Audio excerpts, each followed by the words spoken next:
And then we'll go to the next chapter, next sloka, which is the first sloka of the 12th chapter. See, and our Arjuna is asking. What is he asking now? Evam, in this manner. In what manner? Mat paramo, mat karma kriti, mat bhaktah, sanghavarjitaha. There are these people whom we call Bhagavatas or Mahabhaktas, and they are aspiring to attain Bhagavan. And Bhagavan has promised that you shall attain me in the last sloka. So in this way, there are these Bhagavatas, these great devotees who are constantly putting their thought on you. Their heart is running towards you, and their hands are working for you, and their intellect is careful not to be attached to things which are a distraction to the purpose of life. Because if we lose money, we can get it back. But if we lose time, it's gone, isn't it? Bhagavan has given a very limited time for us. And Bhagavan says, it's a rare opportunity. Cooperate with me. I will take you across. That's all he asks for us. So these people are careful not to be attached, not to nurse any enmity towards anybody for any reason, because it is self-poisoning. Not to judge people, etc. Self-poisoning. And that is the reason he says, Evam, in this manner, mat karma krit, etc. Satata yukta. Satata yukta, the bhashyam for this, nairantaryena. These devotees don't take bhakti as a hobby. It is not their leisure activity. It is their life. It is their prana. So they constantly worship you. Satata yuktaha. Like finally our Vyasa Bhagavan came to the conclusion in the earlier Puranas, saying that alotya sarva shastrani vicharyasya punapunaha idam yekam sunishpannam dhyeyo narayana sada dhyana. Constantly, that is the essence of all scriptures. And that is the reason why the sloka which we showed before is the essence of all scriptures. Sarva Shastra Sangraha Saram. Gita, our Bhagavad Gita is the essence of all scriptures. And the last sloka in the 11th chapter is the essence of Gita. Na? It is the essence of everything. It is the essence of all scriptures. If you want, this is the essence of life. You see? And our Krishna Hridayam shows that in the last sloka of the 11th chapter. And that's why Satata Yuktaha means the same conclusion our Vyasa Bhagavan has come, saying that after doing all these again, vichara again and again, I have come to a conclusion. I have done vichara not independently, with the Shastras. And what is my conclusion? Dhyayo Narayana Sata, Satata Yuktaye. Those people who are constantly aspiring for it because they understand the value. Na? If we understand the value of the goal, then we won't waste our time. And so if we really want to do a prayer, I think we should actually have a prayer. Krishna, I have still not understood the value of devotion. I have still not understood the value of jnana, bhakti, vairagya. For me, all these trivial things around me seems to be more valuable or equally valuable or at least valuable. So out of your kripa, show me the value. Show me the value of what you are going to bestow me, so that I may not fritter my energy. I may not fritter my attention. I will not fritter my time on these frivolous activities. And then that prayer will help us to be where our Arjuna is asking. There are these set of people, satata yuktaha, constantly, deyo narayana satha.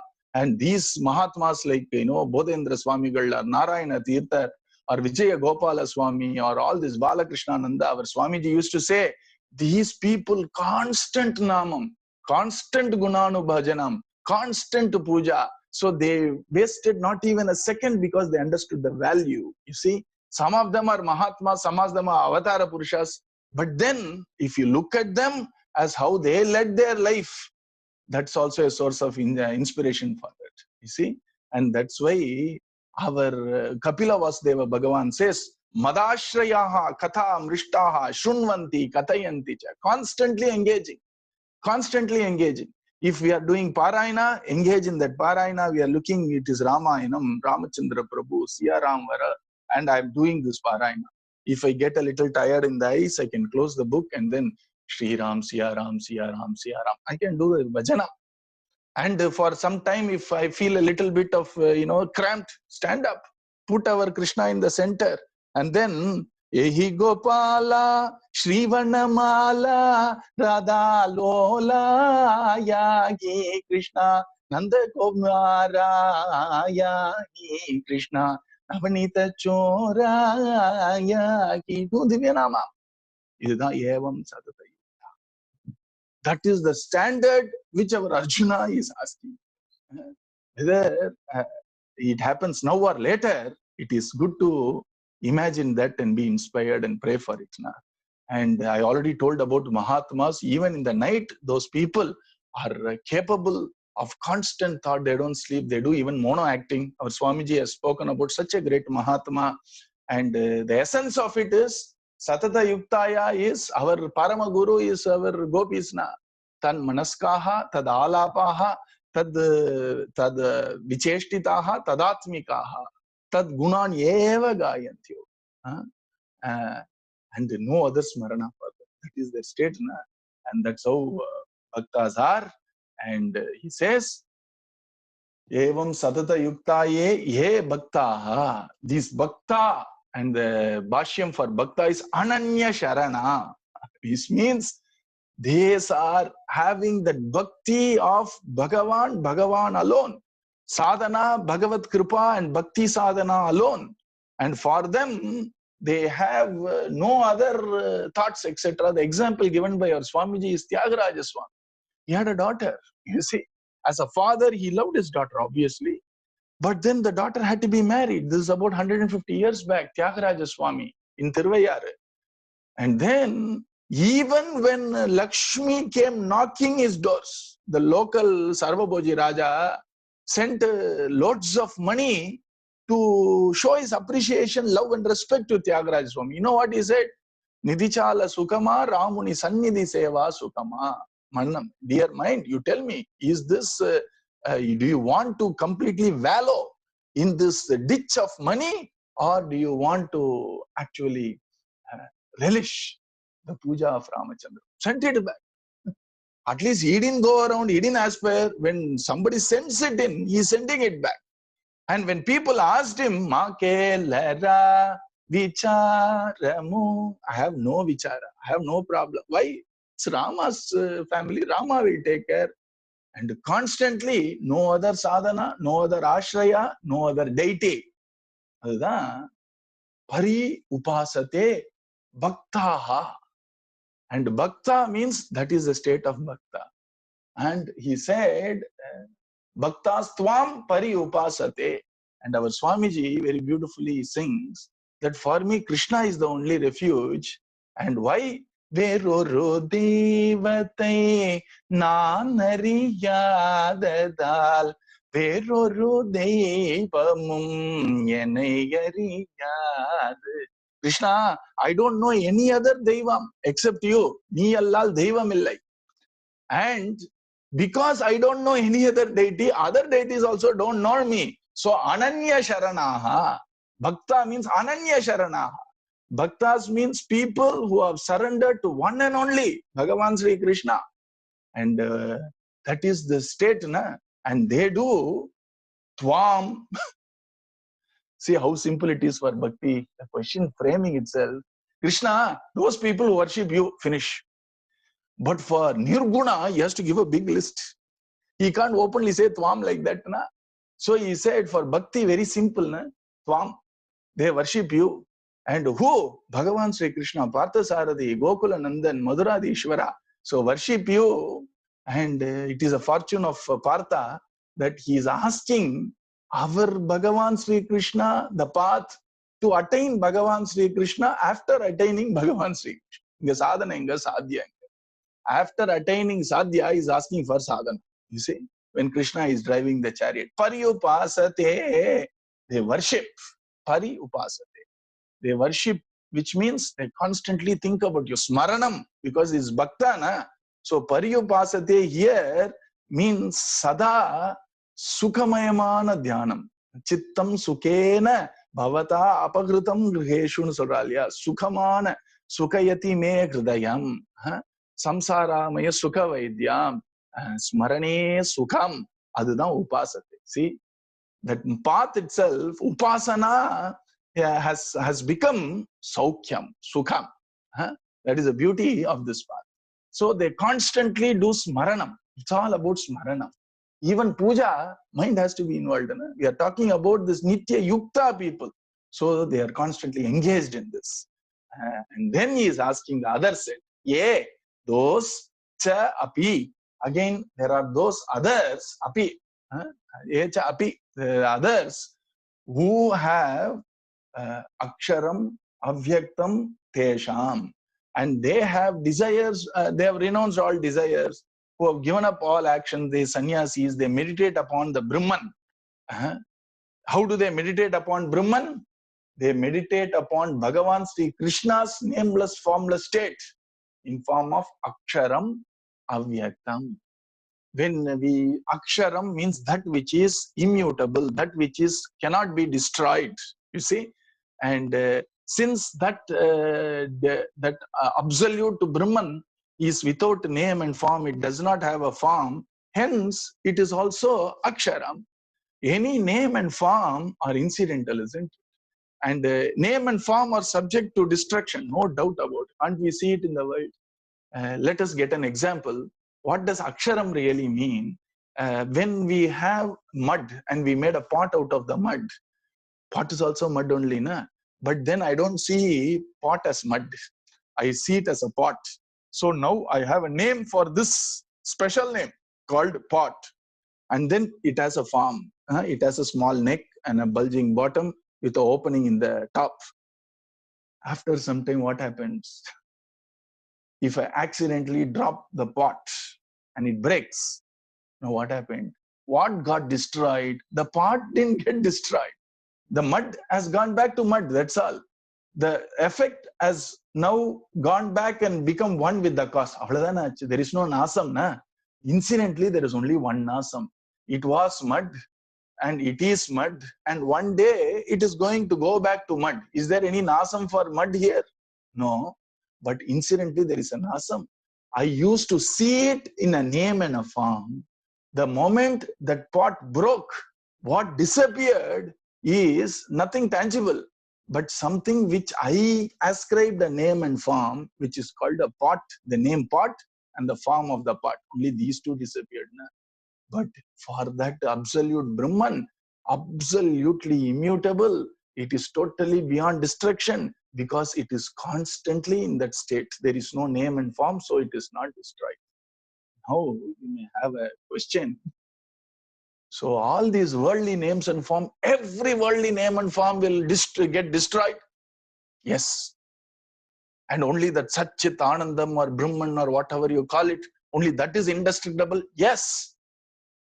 Are you trying to say Krishna's form is also destroyed? I never said that.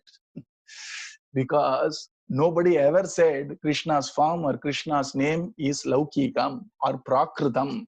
Anything which is the product of Prakriti, anything which is the product of nature, only that loses name and form. But Krishna's name is Chinmayam. Krishna's Rupam is Divyam. That's why Bhagavan himself in Bhagavad Gita says, na, Janma Karma Chame Divyam. My Janma is not Prakritam. Janma is not worldly. My karmas are not worldly. And hence, since my Janma is divine, which is Aprakritam, and my karma is divine, this Bhagavatam or Bhagavat Rupam or Bhagavan Nama are for the reason the great Bhagavatas who are attained Krishna, all them, all of these people, I won't say people, all these are also Aksharam, no doubt about it. But then there is at least Antardhanam, which is Avirbhavam and Antardhanam, appearance and disappearance. Na? That's why our Bhagavan Sri Krishna's birth itself is Avirbhavam, Tamadbhutam Balakam. He just appeared. And after 125 years, Antardhanam, he just disappeared. It is eternal, but there is appearance and disappearance. That's all.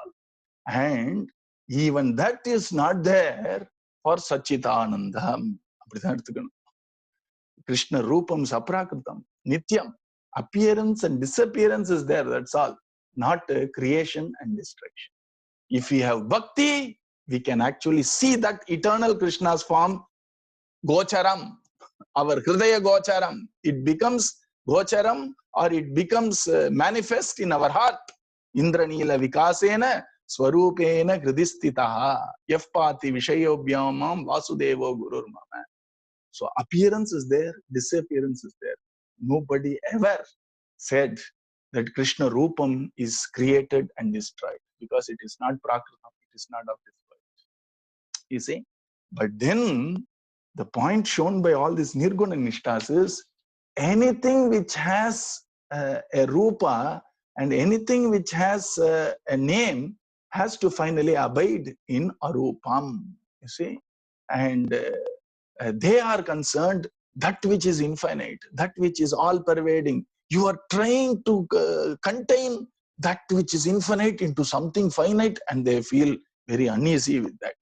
You see, what the Saguna Bhaktas are saying, if there is no form, if there is no sweet name, if there is no sweet leelas, then what is the point in the worship? It won't be sweet at all. So I want that aspect of Krishna and I want to worship it. I know very well Krishna is beyond space, beyond time. Everybody knows that. The highest of the lovers of Krishna, the greatest of the bhaktas, our gopis knew that this Krishna is so lovely. Barha Pitam Natavara. Yes, he is our Sake. Yes, but he is also Akila Dehinam Antaratma Drik. Do you think we don't know? We know who Krishna is. The love we have for Krishna is a lovely little sweet house, Madhura Graham, which is made from the foundation of our clear understanding of who Krishna is. Akila Dehinam Antaratma Drik. But we don't want to even think about it. But we know it. What we want to do, Chintanam, is his lovely form, his sweet words, his smiles, etc.